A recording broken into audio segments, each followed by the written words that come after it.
Hey guys, Eden here, and welcome back to another video where I talk about a wildly popular harem ecchi series for your guys' enjoyment, and only barely dodge going to YouTube jail because of it. In this video, we will be taking a look at Date A Live, which is one of the most popular harem anime to ever air, and a relatively newer one as it's still airing as we speak, with Season 4 coming out very soon. Now, I just finished watching the entire first season of this anime in its 4 hours of glory, and I've got to say I have some mixed feelings when it comes to this anime, and we'll start to unravel that as we get farther into this video. But one thing I can say, however, is it truly has something for the whole family. Whether it's large-breasted anime girls, non-blood related little sisters, blood-related little sisters, or multiple psychopathic waifus that can't decide between killing or kissing you. One thing that can't be denied, however, is Date A Live, for better or for worse, is something truly special, and I hope to encapsulate that in this video. The only reason I am watching Date A Live is because it was recommended by you guys in the comment section of my To Lover video. So once again, please leave a comment with another anime you guys would like for me to check out in the comment section below. Whichever anime is the most commented will be my greatest priority, so make sure you comment. I read all the comments. And also, I will continue onwards with the rest of the Date A Live seasons, OVAs, and movies if you guys can get this video to 10,000 likes. Let's get on with the dang video. What is without a doubt one of the strongest elements of Date A Live is its incredibly unique and interesting premise. I personally went into this anime basically blind, aside from maybe seeing some characters out of context and in hentai. Please do not judge me. The anime, to put it simply, is basically a weird blend of harem, romance, action, sci-fi, comedy, and all of these end hen tags on the screen you can see now. You see, the anime basically follows this guy named Shido, and he's a pretty normal dude living a pretty normal life with his little sister, and whoa, hey. To make a long story short, this anime is kind of like Evangelion because the town they live in is being targeted by spirits. They basically come down to Earth from different worlds and fuck shit up sometimes, and it's kind of fucking annoying everyone. So the military and these AST strike witches kind of want to kill them, or at least shoot at them until they fuck off eventually. But our Mr. Main Character Shido and his little sister's goal, by the way, did I forget to mention that his little sister Kotori from before is in charge of an entire branch in the military? They're trying to make them fall in love with him so that they'll stop being aggressive, basically speaking. The plot's kind of complicated, and I don't want to spend too much time dumping story on you guys, so I'm paraphrasing. Now, obviously, trying to make extraterrestrial beings fall in love with you in order to save the world is already kind of a badass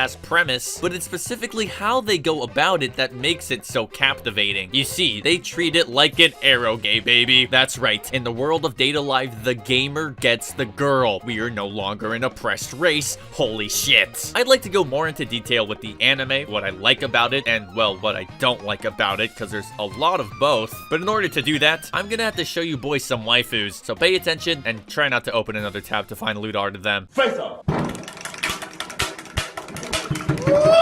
So in order to make things simple, I will be going in chronological order, and later on in the video, I will make the super controversial waifu tier list that I know you guys are definitely dying to hear. Anyways, the first anime girl we are introduced to is the aforementioned non-blood related little sister, Kotori. She's pretty cool. Lolly little sisters are never a bad thing, except for the time where they're always a bad thing. But hey, this one's pretty cool because she's in charge of an entire branch in the military. Her being in the military is actually the big twist of the first episode, and I've gotta say, I was personally taken by surprise. Also, she looks like Anzu from Girls in Panzer, and what can I say? I love me some Anzu from Girls in Panzer. The next anime girl we were introduced to is Origami, which surprisingly isn't flat, but she definitely can fold your ass. She's a cutere, which is pretty typical, but she's surprisingly forward, which was quite refreshing. When asked out on episode 1, she immediately says yes without a moment's hesitation. She lures Shido into her room and tries to smash, and in the OVA, she tears off Shido's pants, and alright, I think you get the point. Next up is Toka, who was also introduced in the first episode as a little bit of an antagonist. You see, she's actually one of the extraterrestrial spirits that come from another dimension. There's a lot of really well done action involving her and other parties of the anime, and her shining moment at the end of episode 3 honestly made me tear up a bit. In fact, episode 3 was honestly just fantastic overall, so we're definitely gonna bring that up later. Overall, Toka is a relatively typical airheaded anime girl with some big booba, but an even bigger heart. Also, she's probably going to die from fucking obesity before I can even finish the goddamn video. Then was Yoshino, and my god, I fucking love this character. She's just so goddamn cute. I'm literally smashing my head against the goddamn wall just thinking about it. So she's kind of a generic cute lolly for the most part, but there are some genuinely awesome aspects of her character. Not only is this entire outfit just the cutest thing I have ever seen, not only are her facial expressions just the best, but the fact that she talks through her puppet like a ventriloquist is just really damn unique and interesting. Now I know what you guys are probably thinking. Eden, wasn't it kind of weird that she gets naked and kisses the main guy in that one episode? And look, man, I'm just gonna put this on the screen.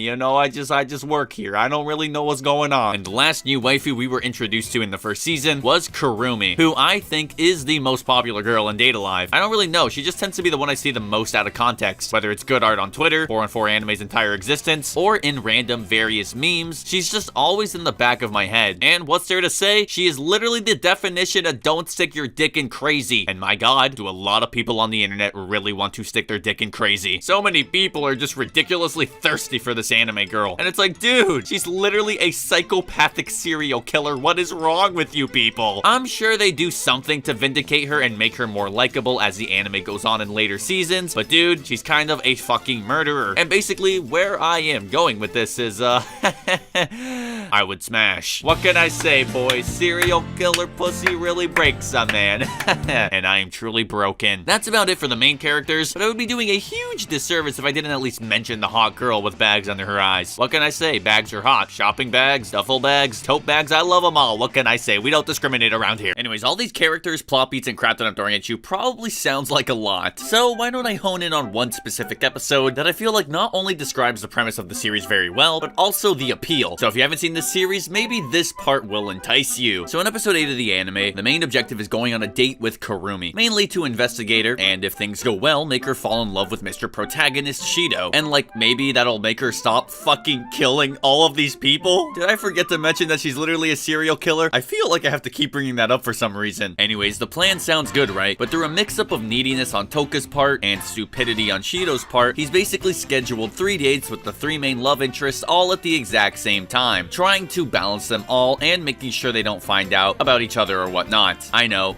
very relatable for me personally. While talking to all of them, Kotori helps him with her team in the fictional military branch by guiding him with choices he can make as if it were all some type of dating sim, which is honestly really funny because this isn't even a visual novel adaptation. Like, this is a light novel adaptation. I guess the author was just really horny in his free time and played a lot of eroge. Overall, it's pretty funny, cute, comedic, and all that stuff. I think this episode in particular is exemplary of how good Date A Live is at balancing its large cast. Every single main character, they all serve a genuine purpose in this episode, but even more so than that, it feels like they all get ample screen time. No waifu in this anime is ever left out. The episode for the most part is just that peak 10 out of 10 slice of life fun. It's got some fan service. I can't show it because YouTube keeps fucking me lately, but I mean, just look at my notes for this episode. I literally just wrote all of that comedy, slice of life, silly and wacky stuff is only half of the anime, however, because at the end of the day, Date A Live is still, at large, an action series. I mean, there's a fight scene in almost every single episode of the first season. My favorite episode containing a fight scene would probably be episode 3, which was honestly my favorite episode in the entire first season. One of those rare, actually being on the edge of your seat moments in anime that ended with all sorts of screaming from me, crying, and maybe a little pooping, okay? I don't really remember. Episode 3 is actually really well written in that it has this light-hearted and really comedic date going on, but overall this largely tense feeling haunting you in the background due to Origami and the AST planning to kill Toka, the love interest focused on in this episode, all throughout. It creates a really unique form of entertainment to where you're constantly having a stir of emotions while watching. Yes, it's cute and funny and wholesome and such, but at the exact time it's thrilling and suspenseful and just slightly churns your stomach because you just know the entire time something is going to go wrong. This is one of my favorite appeals in all of media. It's something I rarely ever see done. For example, things like Gakugarashi, Girls Last Tour, and the newer Shadows House. And in the case of Date A Live, they just blew it out of the park. There's a lot of objective qualities to this as well that prove to me that there's some competent directing going on. The climax of the episode is badass, the orchestration, the colors, why is this sword so goddamn big, why is she naked, honestly just really fucking cool in many ways. This was the first episode of Date A Live that made me realize this anime might actually be pretty good. And hey, I've got gotta say, while not perfect, it did end up being pretty good. Anyways, let's just get to the fucking waifu tier list. I know you guys are waiting for it. Kotori is pretty cute, and while I'm not really that much into the whole little sister niche of anime waifus, look, I can at least admit that as far as little sisters in anime go, she is pretty top tier. Also, here on the Korwa Eden YouTube channel, we always support war criminal waifus, so I guess she can go in B tier. Origami is not that good. I am sorry. I never really liked Kudere's all that much, and she's not even good for Kudere standards. I just felt like she was pretty annoying more than anything else, so she can go in C tier. Please don't kill me in the comments. Toka is such a goddamn waifu. It hurts me. It pains me. I'm not even into big booba waifu all that much, hence the fucking Taiga Aisaka profile picture I've had for like 3 years. But this girl is just way too fucking cute to put any lower than an A tier. Yoshino probably gets the least amount of screen time out of any of the main girls in this series, well, at least out of the 13 episodes I've seen, but even with her limited screen time, hey man, I thought she was pretty adorable. I would put her in S tier, and I don't want any weird looks, okay? She's middle-aged as far as I'm concerned. And last up is Kurumi, the local Ara Ara serial killer. And look man, I'd be lying if I say she hasn't grown on me over the course of making this video. Like, what was it, 6 million? Oh, forget about it. Kurumi can go in S tier. Do you boys agree with my list? Do you disagree with my list? Let me know in the comments. If I had to give Date A Live Season 1 a score, I'd probably give it like a 7.5 out of 10. It was honestly pretty good. If you guys would like for me to check out future seasons and such, then remember to get this video to 10,000 likes. Thank you to the patrons on screen. They got this video early and a bunch of other cool benefits by supporting me on patreon.com/KorwaEden. But yeah, thanks for watching. Peace.